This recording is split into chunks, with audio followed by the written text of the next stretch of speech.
জানিয়ে দিব এই মুহূর্তে আমাদের হাতে এসেছে বাংলাদেশের গুরুত্বপূর্ণ আপডেট সংবাদের শিরোনাম। শুরুতেই থাকছে হাসনাত আব্দুল্লাহর 7 সিস্টার্স আলাদা করার হুমকি নিয়ে বিতর্ক, ভারতের প্রতিক্রিয়া। এবারে জানিয়ে দিব নির্বাচন নিয়ে জনগণের সংশয় দেশের জন্য অশুভ লক্ষণ। আরও থাকছে হাদিকে গুলি, শুটার ফয়সালকে নিয়ে আদালতে যে তথ্য দিলেন নুরুজ্জামান। সব শেষে জানিয়ে দিব ডেভিল হান্ট ফেজ 2 অভিযানে নওগাঁয় 13 জন গ্রেপ্তার। এতক্ষণ শুনছিলেন হাতে থাকা আপডেট সংবাদের শিরোনাম, এবারে বিস্তারিত। তবে তার আগে অনুরোধ রইল ভিডিওটিতে একটি লাইক এবং কমেন্ট করে জানিয়ে দিন ভিডিও সম্পর্কে আপনার মূল্যবান মতামত। আরও জানিয়ে দিন ভিডিওটি কোথা থেকে দেখছেন বা কোন জেলা থেকে দেখছেন। হাসনাত আব্দুল্লাহর 7 সিস্টার্স আলাদা করার হুমকি নিয়ে বিতর্ক, ভারতের প্রতিক্রিয়া। বাংলাদেশের নতুন রাজনৈতিক দল এনসিপির একজন নেতা হাসনাত আব্দুল্লাহ ঢাকার এক সমাবেশে ভারতের 7 সিস্টার্স হিসেবে পরিচিত পূর্বাঞ্চলীয় 7 রাজ্যকে ভারত থেকে আলাদা করার বিষয়ে যে হুমকি দিয়েছেন তা নিয়ে দুই দেশেই প্রক্রিয়া দেখা যাচ্ছে। প্রশ্ন উঠছে, এ ধরনের মন্তব্য কি মিস্টার আব্দুল্লাহর ব্যক্তিগত নাকি তার দল এনসিপির মতামতেই তার কণ্ঠে প্রতিফলিত হয়েছে? মিস্টার হাসনাত আব্দুল্লাহ যখন ওই মন্তব্য করেন তখন মঞ্চে জামায়াত ইসলামী সহ বিভিন্ন দলের নেতারা ছিলেন। এনসিপি অবশ্য বলছে হাসনাত আব্দুল্লাহ ভারতের 7 সিস্টার্স নিয়ে শর্তযুক্ত যে বক্তব্য দিয়েছেন সেটি তার নিজস্ব উপলব্ধি, দলীয় অবস্থান নয়। তবে মিস্টার আব্দুল্লাহর বক্তব্যে কড়া প্রতিক্রিয়া এসেছে আসামের মুখ্যমন্ত্রী হিমন্ত বিশ্ব শর্মার কাছ থেকে। ভারতীয় সংবাদ মাধ্যমে প্রকাশিত খবর অনুযায়ী মিস্টার শর্মা বলেছেন, বাংলাদেশের নেতারা যদি ভারতের মূল ভূখণ্ড থেকে দেশটির উত্তরাঞ্চলকে বিচ্ছিন্ন করার হুমকি দেওয়া অব্যাহত রাখেন তাহলে নয়াদিল্লি বেশি দিন চুপ থাকবে না। ওদিকে মিস্টার আব্দুল্লাহর বক্তব্যের পর আজ ঢাকার দিল্লিতে জুলাই ঐক্য নামের একটি ব্যানারে ভারতীয় হাইকমিশন ঘেরাওয়ের কর্মসূচির প্রেক্ষাপটে দিল্লিতে বাংলাদেশের হাইকমিশনারকে ডেকে পাঠায় দেশটির পররাষ্ট্র মন্ত্রণালয়। এর আগে গত রোববার ঢাকায় ভারতীয় হাইকমিশনার প্রণয় বার্মাকে বাংলাদেশের পররাষ্ট্র মন্ত্রণালয় তলব করেছিল। সাবেক কূটনৈতিক ও বিশ্লেষক হুমায়ুন কবির বলেন, 7 সিস্টার্স নিয়ে কথা বলার কারণেই ভারতের দিক থেকে প্রতিক্রিয়া পাওয়া যাচ্ছে, কারণ এটি তাদের জন্য নীতিগতভাবে একটি স্পর্শকাতর বিষয়। অনেকে হয়তো মিন করে অনেক কিছু বলেন না, কিন্তু এ ধরনের মন্তব্য অনেক সময় দুদেশের সম্পর্কে প্রভাব ফেলে। বাংলাদেশ ও ভারতের ক্ষেত্রেও তা প্রযোজ্য। বিবিসি বাংলাকে বলছেন মিস্টার কবির। নির্বাচন নিয়ে জনগণের সংশয় দেশের জন্য অশুভ লক্ষণ। আসন্ন জাতীয় সংসদ নির্বাচন প্রসঙ্গে বিএনপি চেয়ারপারসনের উপদেষ্টা ও বীর মুক্তিযোদ্ধা আব্দুস সালাম বলেছেন, আগামী ফেব্রুয়ারিতে নির্বাচনের তফসিল ঘোষণার পরও জনগণের মধ্যে সংশয় রয়ে গেছে।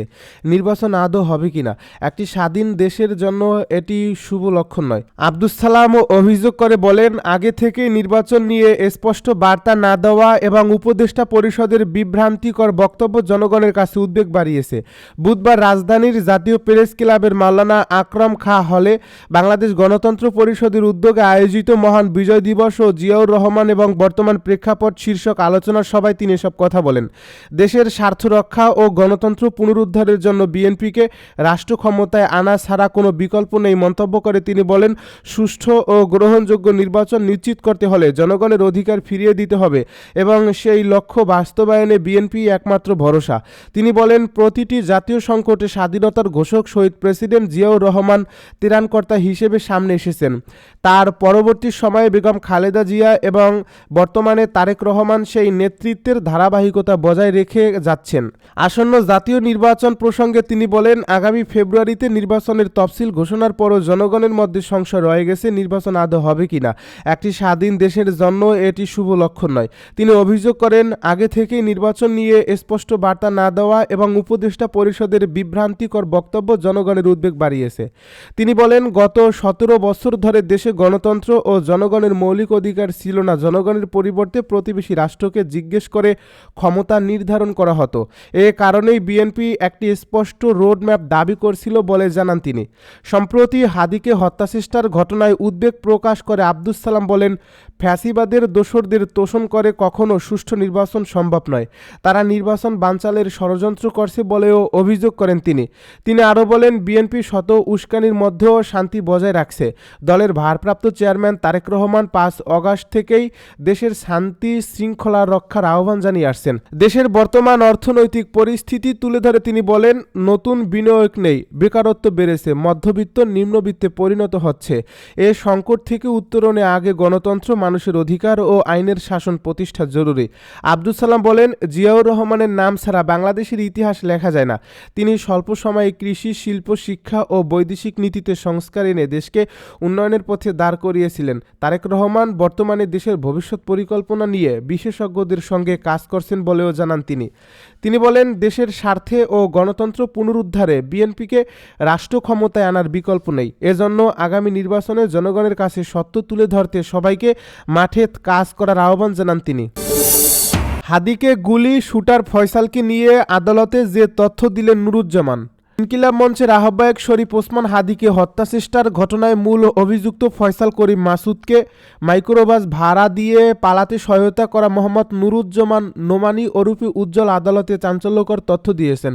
বুধবার সন্ধ্যায় ঢাকার অতিরিক্ত চিফ মেট্রোপলিটন ম্যাজিস্ট্রেট জসিতা ইসলামের আদালতের নুরুজ্জামান নোমানীর রিমান্ড শুনানি হয়। এদিন মামলার তদন্তকারী কর্মকর্তা ডিবি পুলিশের পরিদর্শক ফয়সাল আহমেদ তার 5 দিনের রিমান্ড চেয়ে আবেদন করেন। এ সময় রাষ্ট্রপক্ষের আইনজীবী ওমর ফারুকি রিমান্ডের পক্ষে শুনানি করেন। শুনানি শেষে বিচারক আসামির 3 দিনের রিমান্ড মঞ্জুর করেন। রিমান্ড শুনানিতে মোহাম্মদ নুরুজ্জামান নোমানী জানান, হাদিকে হত্যাচেষ্টার মামলায় প্রধান সন্দেহভাজন ফয়সাল করিম মাসুদ 12 ডিসেম্বর ঘটনার দিন একটি প্রাইভেট কার ভাড়া করছিলেন। সেই গাড়ির চালককে 3 বার 3 স্থানে আসতে বলছিলেন তিনি। প্রথমে গাড়িটিকে আসতে বলা হয়েছিল ঢাকার মৎস্য ভবনের সামনে, কিন্তু জুমার নামাজের পর গাড়িটিকে আসতে বলা হয় আগারগাঁয়ের বিএনপি বাজারে। সবশেষ ধামরাই উপজেলার কালামপুরে যেতে বলা হয় গাড়িটিকে। সেখান থেকে গাড়িটিতে উঠে ময়মনসিংহে যান ফয়সাল। গাড়ি ভাড়ার সূত্র ধরে ফয়সাল করিমের সঙ্গে পরিচয় হয় বলে দাবি করেন নুরুজ্জামান নোমানী। তিনি বলেন, গত 3 মাস ফয়সালের সঙ্গে তার সরাসরি দেখা হয়নি, হোয়াটসঅ্যাপের মাধ্যমে তিনি গাড়ি ভাড়া দিতেন। নুরুজ্জামান বলেন, 9 মাস আগে থেকে গাড়ির ভাড়া নেওয়ার সূত্র ধরে অনলাইনে হোয়াটসঅ্যাপে ফয়সালের সঙ্গে সম্পর্ক হয়। আমি তো দিছি ভাড়া, কিন্তু উনি কি করছে আমি বুঝতেছি না। হাদিকে হত্যাচেষ্টার দিন ফয়সাল পারিবারিক কারণ দেখিয়ে গাড়ি ভাড়া করতে চান বলে জানান নুরুজ্জামান। তিনি বলেন, সেদিন তার সব গাড়ি ট্রিপে থাকায় তিনি ফয়সালকে প্রথমে না করে দিয়েছিলেন, কিন্তু পরে তার বন্ধু সুমনের গাড়ির ব্যবস্থা করে দেন। নুরুজ্জামান বলেন, ফয়সাল প্রথমে গাড়িটি মৎস্য ভবনের সামনে পাঠিয়ে দিতে বলেন। গাড়িটি সেখানে পাঠানো হলে তখন ফয়সাল বলেন, ভাই একটু সমস্যা, মৎস্য ভবন যাব না, আপনি জুমার পরপরই বিএনপি বাজারের সামনে গাড়িটা পাঠিয়ে দিয়েন। পরে বিএনপি বাজারের সামনে আসার পরে দুষ্ট লোকটা বলে, ভাই আমি তো ওখানে থাকবো, উনি আসছি কিনা, খালি গাড়িটা আপনি কালামপুরে পাঠান। এরপর নুরুজ্জামান চালক সুমনকে ফোন করে গাড়ি নিয়ে কালামপুরে যেতে বলেন। বিচারক বলেন, ড্রাইভারকে চেনেন? নুরুজ্জামান বলেন, জি। ড্রাইভার কোথায় আছে জানেন? নুরুজ্জামান বলে, তাকেও আনা হয়েছে, তিনি ডিবিতে আছেন। গত 12 ডিসেম্বর দুপুরে রাজধানীর পুরানা পল্টনের বক্স কালভার্ট রোডে বিজয়নগর এলাকায় ইনকিলাব মঞ্চের আহ্বায়ক এবং ঢাকা 8 আসনের সম্ভাব্য স্বতন্ত্র সংসদ সদস্য প্রার্থী শরীফ ওসমান হাদি একটি রিকশায় যাওয়ার সময় মোটরসাইকেলে করে আসা 2 জনের একজন তাকে লক্ষ্য করে গুলি করে পালিয়ে যায়। ডেভিল হান্ট ফেজ 2 অভিযানে নওগাঁয় 13 জন গ্রেপ্তার। নওগাঁয় আইনশৃঙ্খলা পরিস্থিতি স্বাভাবিক রাখতে এবং অপরাধ দমনে পরিচালিত ডেভিল হান্ট ফেজ 2 অভিযানের অংশ হিসেবে আওয়ামী লীগ ও এর সহযোগী সংগঠনের 13 জন নেতাকর্মীকে গ্রেপ্তার করছে পুলিশ। বুধবার দিনভর অভিযান শেষে রাত 9টার পর এক সংবাদ বিজ্ঞপ্তির মাধ্যমে বিষয়টি নিশ্চিত করেন নওগাঁ জেলা পুলিশের সুপার মোহাম্মদ তরিকুল ইসলাম। পুলিশ জানায়, সারা দেশে আইনশৃঙ্খলা পরিস্থিতি স্বাভাবিক রাখতে সরকার ডেভিল হান্ট ফেজ 2 অভিযান ঘোষণা করছে। এরই ধারাবাহিকতায় গত 2 দিনব্যাপী জেলার বিভিন্ন থানায় বিশেষ অভিযান পরিচালনা করা হয়। এই অভিযানে নিষিদ্ধ ঘোষিত আওয়ামী লীগ ও এর অঙ্গ সহযোগী সংগঠনের মোট 13 জনকে গ্রেপ্তার করা হয়। গ্রেপ্তারকৃতদের বিরুদ্ধে জনমনে আতঙ্ক সৃষ্টি এবং শান্তি শৃঙ্খলা ভঙ্গের অভিযোগ রয়েছে। নওগাঁ জেলা পুলিশ সুপার মোহাম্মদ তারিকুল ইসলাম বলেন, জেলার আইনশৃঙ্খলা পরিস্থিতি নিয়ন্ত্রণে রাখতে এবং অপরাধমূলক কর্মকাণ্ড দমনে পুলিশের এ ধরনের অভিযান অব্যাহত থাকবে।